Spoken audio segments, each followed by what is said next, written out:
I'm Alan Robert. I'm the creator of the Beauty of Horror adult coloring books, along with other IDW titles like Wire Hangers, Crawl to Me, and Killagy. And the Beauty of Horror came out in 2016 kind of as a joke. You know, adult coloring books were all the rage, but there wasn't any horror coloring books at that time. And being a huge horror fan myself, and wanting to get in on the family coloring fun, I had to create my own. And here we are, all these years later, with 7 books and tarot card sets and haunted journals.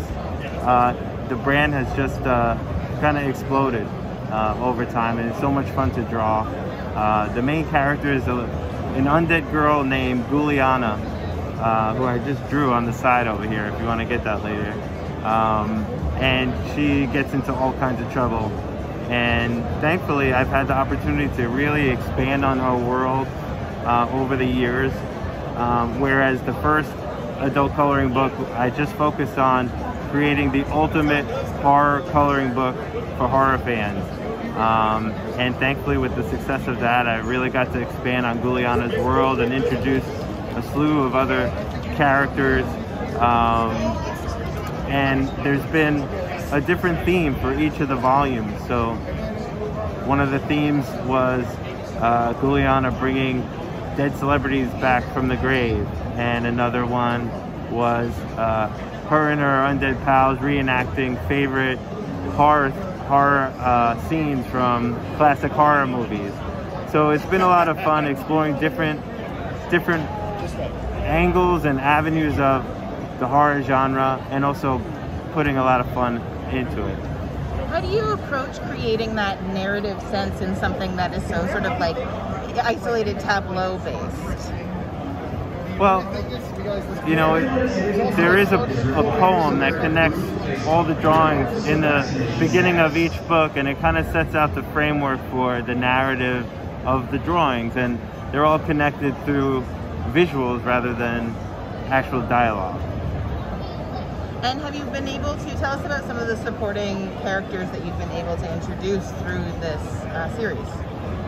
Well, in the second book, it was called Guliana's Creepatorium, where I introduced kind of like a museum of oddities. Think of like The Conjuring, you know, and Annabelle and the nun painting and things coming to life. So Guliana kind of collects all of these crazy supernatural oddities, and of course when you let them out of the case, it's like a Pandora's box. And so she's also got a little boyfriend named Gregory, who is kind of does her bidding when she's not around. And there's all kinds of undead pets and family members that come in to help. So going off your title, The Beauty of Horror, do you really approach it with this idea of like finding what is beautiful in the horrific? I really try and create a balance between beauty and horror. So even when there is a horrific scene of, let's say, a zombie with an axe going through her head, there'll be a beautiful bird sitting on the axe handle. That's really key to creating each page, is keeping that in mind, the beauty and the horror, and having that balance. And when you're doing your own drawings outside of the coloring book, do you use color? And how is that a different experience drawing something that is going to be filled in by the fans? Well, the fun thing about Beauty of Horror is that it's kind of like a never-ending art project. And I would much prefer just drawing the line work and not working with color, and watching the fans bring the art to life. Because if you look up The Beauty of Horror on Instagram or any of the socials, you'll see thousands and thousands of pages in full color, and you'll never see the same page done in the same way. It's just everyone brings their own vision, their own mediums. I've seen people paint in the pages with nail polish and sparkles, and even add their own confetti and all kinds of things I would never think of. So for me as a creator, it's just, it takes the whole idea to the next level, because before I was doing adult coloring books, I was writing and illustrating horror graphic novels, and that kind of experience while that's also great, it's very isolating, and you could sit in one studio for 6 to 9 months by yourself,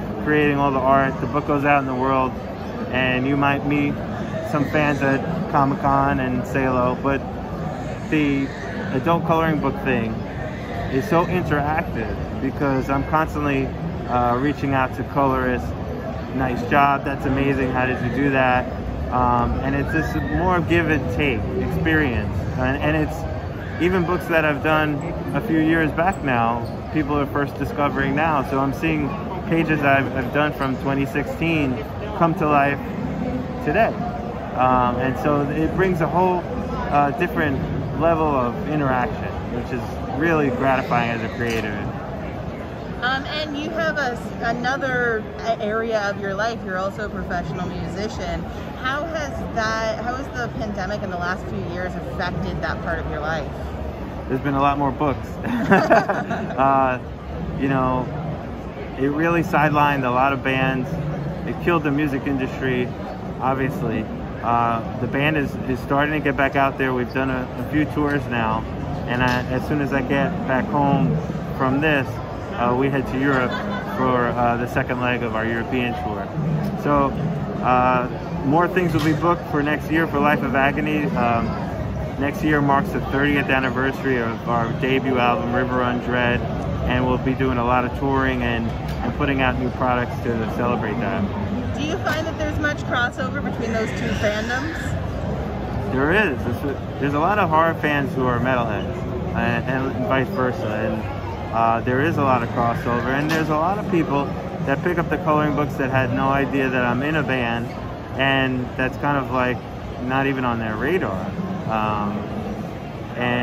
I think more and more of the fans of the band are learning about the art over time, because I'm just doing so much of it. But I think a lot of the fans of Beauty of Horror have no idea that I'm a musician, which is interesting. And where can we find you and your work online? Best place is always alanrobert.com, or you could go to thebeautyofhorror.com. And IDW Publishing does a great job of getting that information out as well. Great, thank you so much. Thank you. This logo.